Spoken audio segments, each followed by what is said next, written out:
हरिर् नाम हरिर्नामैव केवलम कलौ नस्त्यैव गतिरन्यथा। श्री श्री गुरवे नमः। प्रेम भक्ति प्रदातारं आनंदानंद वर्धनम स्वर्णमयी सुतं वंदे जोगमाया मनोहरम। विजय वल्लभां देवीं विजयानंद वर्धिनीं सदानंदमयीं साध्यीं जोगमायां नमाम्यहम्। गुरुर्ब्रह्मा गुरुर्विष्णु गुरुर्देव महेश्वर गुरुरेव परं ब्रह्म तस्मै श्री गुरवे नमः। ভক্তিভাজন শ্রদ্ধেয় শ্রীমৎ জগৎবন্ধু মৈত্র মহাশয় রচিত শ্রী শ্রী গোসাইজির জীবনী গ্রন্থ প্রভুপাদ বিজয়কৃষ্ণ গোস্বামী হতে পাঠ। আমরা বর্তমানে গ্রন্থটির অবতরণিকা অংশটি আস্বাদন করছি, যা স্বয়ং জগৎবন্ধু মৈত্র মহাশয় রচিত। কোন স্থানে অগ্নি প্রজ্বলিত হইলে তাহা যেমন গোপন থাকে না, সেইরূপ গোস্বামী মহাশয়ের অসাধারণত্ব অপ্রকাশিত ছিল না। যাহারা একবার তাহাকে বিনীত হৃদয়ে দর্শন করিয়াছেন এবং কিছুকাল তাহার সঙ্গ করিয়াছেন, তাহারাই অবনত মস্তকে ভক্তিভাবে তাহার চরণে লুটাইয়া পড়িয়াছেন। মহাপুরুষ জ্ঞানে তাহার পবিত্র পদধূলি মস্তকে ধারণ করিয়া আপনাকে ধন্য কৃতার্থ মনে করিয়াছেন। পুত্র কলত্র প্রভৃতি পরিজন বর্গের সহিত একত্র বাস করিলেও তাহাদের কাহারও প্রতি তাহার বিন্দুমাত্র আসক্তি ছিল না। তিনি সম্পূর্ণ অনাসক্তভাবে যাহার প্রতি যেরূপ ব্যবহার করা উচিত তাহা করিতেন। পশু পক্ষী কীট পতঙ্গ মনুষ্য প্রভৃতি সর্বভূতে তাহার ইষ্ট দেবতাকে দর্শন করিয়া সকলকে সমানভাবে প্রীতি করিতেন। কেহ তাহার প্রিয় বা অপ্রিয় ছিল না। পরম শত্রুকেও তিনি ক্ষমা করিয়া প্রেম ভরে আলিঙ্গন করিতেন। বিদ্যা বিনয় সম্পন্নে ব্রাহ্মণে গবিহস্তিনি শুনি চৈব স্বপাকে চ পণ্ডিতা সমদর্শিনঃ। শ্রীমদ্ভগবদ্গীতা। অর্থাৎ বিদ্যা বিনয় সম্পন্ন ব্রাহ্মণে, গো হস্তি কুকুর ও চণ্ডালে পণ্ডিতগণ সমদর্শী হন। গীতার এই মহাবাক্য তাহার জীবনে সর্বদাই উজ্জ্বল রূপে পরিদৃষ্ট হইত। অর্থাদি সম্বন্ধে তিনি সম্পূর্ণ নির্লিপ্ত ও অনাসক্ত ছিলেন। তাহার আশ্রমে প্রচুর অর্থ ব্যয় হইত, কিন্তু তিনি তাহাতে কিছু মাত্র আসক্ত ছিলেন না। তিনি সর্বদা ভগবানের উপর সম্পূর্ণ নির্ভর করিয়া চলিতেন। জীবিকা নির্বাহের জন্য তাহার কোনো নির্দিষ্ট আয় ছিল না। তিনি সম্পূর্ণ আকাশ বৃত্তির উপর নির্ভর করিয়া চলিতেন। তিনি বলিতেন, ভগবান যখন যে অবস্থায় রাখেন, যে প্রকার ব্যবস্থা করেন, সন্তুষ্ট চিত্তে ও অবনত মস্তকে তাহার অনুগামী হইয়া চলিতে হইবে। তিনি এ সম্বন্ধে সর্বদা একটি হিন্দি কবিতা আবৃত্তি করিতেন। কভি ঘি কভি ঘনা, কভি মুঠ্ঠিভর চনা, কভি চনাভিমানা। অনন্যশ্চিন্তয়ন্তু মাং যে জনা পর্যুপাসতে তেষাং নিত্যাভিযুক্তানাং যোগক্ষেমঃ বহাম্যহম। শ্রীমদ্ভগবদ্গীতা। অর্থাৎ অনন্য চিত্ত হইয়া যিনি আমার উপাসনা করেন, সেই নিত্যযুক্ত ব্যক্তির যোগ ও ক্ষেম আমি বহন করিয়া থাকি, ভগবান বলছেন। ভগবদ্গীতার এই মহাবাক্যের প্রমাণ তাহার জীবনে সর্বদাই দেখিতে পাওয়া যাইত। ধর্ম সম্বন্ধে তাহাকে কোনো কথা জিজ্ঞাসা করা হইলে তিনি যথার্থ মীমাংসা বাক্য বলিয়া দিতেন। তাহার উত্তর শুনিলে মনে হইত যে জগতের কোনো তত্ত্বই যেন তাহার অপরিজ্ঞাত নাই। বস্তুত কোনো তত্ত্বই তাহার দিব্য জ্ঞানের অগোচর ছিল না। কাকিনার রাজা স্বর্গীয় মহিমারঞ্জন রায় তাহাকে জিজ্ঞাসা করিয়াছিলেন, আপনি নাকি সকল দেশের এবং সমস্ত প্রাণীর ভাষা বুঝিতে পারেন?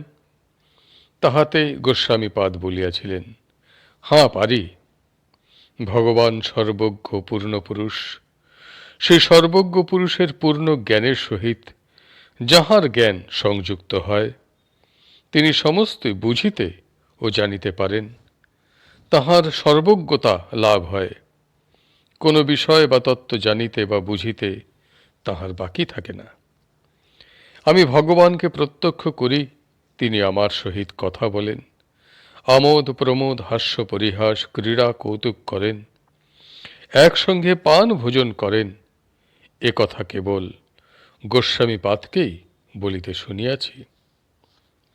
তিনি নিদ্রাকে সম্পূর্ণভাবে জয় করিয়াছিলেন। দিবা রাত্র আসনে উপবিষ্ট থাকিতেন। পীড়িত হইলেও শয়ন করিতেন না। দেহের রোগ যন্ত্রণা তাহার আত্মাকে স্পর্শ করিতে পারিত না। উপবিষ্ট হইয়া কথা বলিতে বলিতে তিনি কলেবর পরিত্যাগ করিয়াছিলেন। মহাকবি ভবভূতি উত্তর রামচরিত নাটকে ভগবান রামচন্দ্রের সম্বন্ধে লিখিয়াছিলেন, বজ্রাদপি কঠোরানি মৃদুনি কুসুমাদপি লোকোত্তরাণং চেতাংসি কোনু বিজ্ঞাতুমর্হতি। প্রভুপাদ বিজয়কৃষ্ণের প্রকৃতিতেও এই ভাব অতি পরিস্ফুটভাবে পরিদৃষ্ট হইত।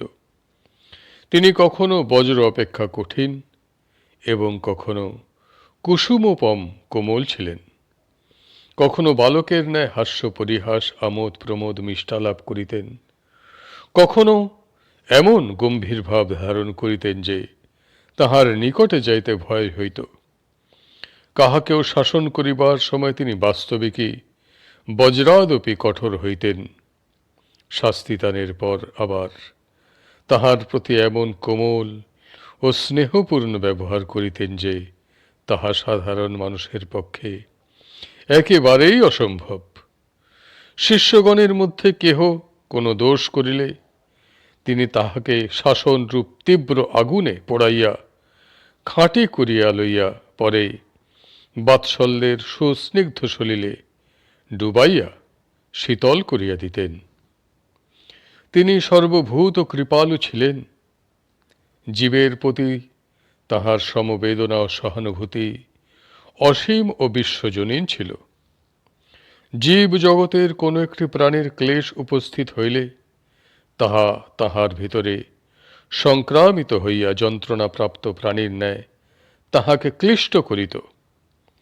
যাহাদের আত্মা বিশ্ববাসী সমস্ত জীবের আত্মার সহিত আধ্যাত্মিক যোগে সংযুক্ত হইয়া একত্ব প্রাপ্ত হয়, ব্রহ্মাণ্ডবাসী সমুদায় প্রাণীর সুখ দুঃখের সহিত যাহাদের সুখ দুঃখ মিলিত হইয়া অদ্বয়ত্ব লাভ করে, তাহারা অপরের সুখ দুঃখ নিজের সুখ দুঃখের ন্যায় অনুভব করিয়া থাকেন এবং নিজের সুখ দুঃখ অন্যের ভিতর সঞ্চারিত করিতে পারেন।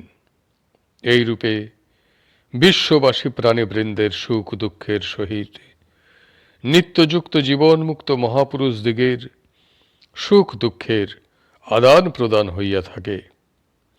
শাস্ত্রে ইহার অনেক উদাহরণ দেখিতে পাওয়া যায়। মহাভারত ও ভাগবতোক্ত ধ্রুবের তপস্যা, দুর্বাসা পালন, শুকদেবের সিদ্ধিলাভ ইহার প্রকৃষ্ট উদাহরণ। ভক্ত চূড়ামণি ধ্রুব যখন আপনার প্রাণ ও সমস্ত ইন্দ্রিয়োদ্ধার নিরোধপূর্বক আপনার সহিত অভেদভাবে বিশ্বমূর্তি ভগবানে চিত্ত সমাহিত করিলেন, তখন চরাচর প্রাণী শরীরে প্রাণরোধ উপস্থিত হইয়াছিল। ভগবান দেবকীনন্দন অরণ্যচারিণী দ্রুপদ নন্দিনী প্রদত্ত কণামাত্র সাকান্ন ভোজন করিয়া তৃপ্তি লাভপূর্বক উদ্গার তুলিলেন।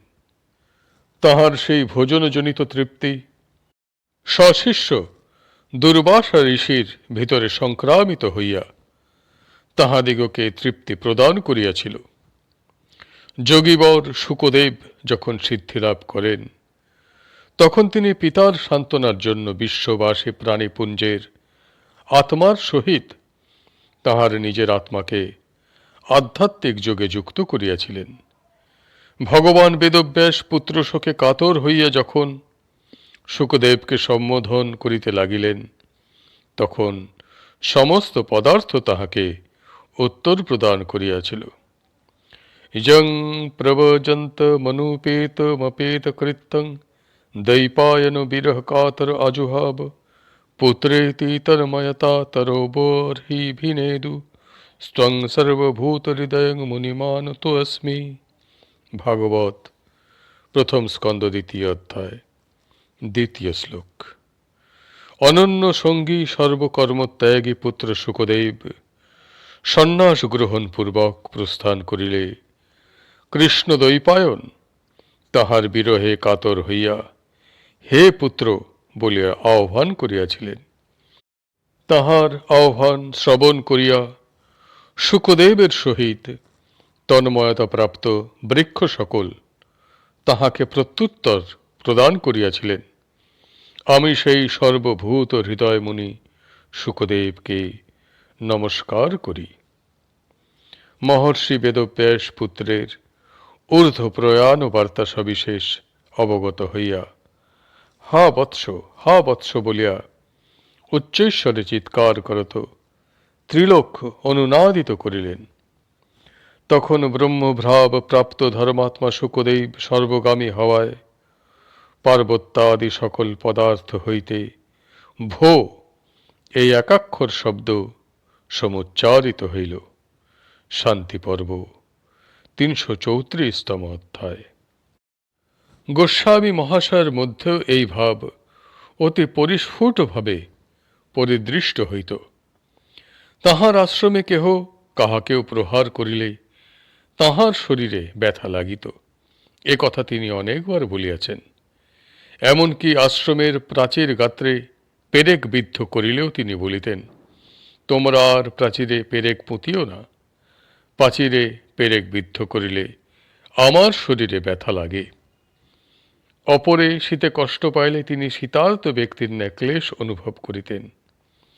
ঢাকা, কাঁকিনা, প্রয়াগ প্রভৃতি স্থানে এইরূপ ব্যাপার অনেকবার দেখা গিয়েছে। ওই সকল স্থানে শীত বস্ত্রের অভাবে কয়েকজন লোককে অনাবৃত দেহে কাঁপিতে দেখিয়া তাহার গায়ে যথেষ্ট শীত বস্ত্র থাকা সত্ত্বেও তাহার শরীরে কম্প উপস্থিত হইয়াছিল। পরে শীত বস্ত্র দ্বারা তাহাদের গাত্র আবৃত করিয়া দিলে তাহার দেহের কম্পের নিবৃত্তি হয়। তিনি যখন হ্যারিসন রোডে ছিলেন, তখন স্বর্গীয় মোহিনী মোহন রায় প্রভৃতি কয়েকজন রাত্রিতে তাহার সেবা করিতেন। কেহ পা টিপিয়া দিতেন, কেহ জটা পরিষ্কার করিয়া দিতেন ইত্যাদি। একদিন মোহিনীবাবু জটায় হাত দিতে গেলে গোস্বামীপাদ বলিলেন, আজ আমার মাথায় হাত দিও না, মাথায় বড় ব্যথা হইয়াছে। মোহিনীবাবু ব্যথার কারণ জিজ্ঞাসা করিলে তিনি বলিলেন, দেবপ্রসাদের পিতা আজ পাদুকা দ্বারা তাহার মাথায় ভয়ানক আঘাত করিয়াছে, সেই আঘাতে আমার মাথায় ঘা হইয়াছে। এ কথা শুনিয়া মোহিনীবাবু অত্যন্ত বিস্মিত হইয়া বলিলেন, এ ঘটনা কোথায় ঘটিয়াছে? প্রভুপাদ বলিলেন, কানপুরে। প্রভুপাদের কথা শুনিয়া মোহিনীবাবু অবাক হইয়া রহিলেন। তাহার অবস্থা দেখিয়া গোস্বামীপাদ বলিলেন, আশ্চর্য হইও না, এইরূপই হয়। তোমাদের সমস্ত দুঃখ কষ্ট আমাকে আসিয়া লাগে। তোমাদিগকে কেহ আঘাত করিলে আমার দেহ আহত হয়। দেখো, শিষ্যের জন্য গুরুকে কত সহিতে হয়, ইহা বুঝিতে পারিবে না। অবস্থা না হইলে বোঝা যায় না। উল্লেখিত মোহিনীবাবুর বাড়ি হুগলি জেলার অন্তর্গত রণবাগপুরে ছিল। ইনি জাতিতে কায়স্থ ছিলেন। দ্বিতীয় দেবপ্রসাদ স্বামী গোস্বামীপাদের জনৈক শিষ্য। স্থানান্তরে ইহার বিবরণ বিবৃত হইয়াছে। আজকের পাঠ এইখানেই সমাপ্ত হইল। হরি বৌল, হরি বৌল, হরি বৌল। জয় গুরুদেব, জয় গুরুদেব, জয় গুরুদেব।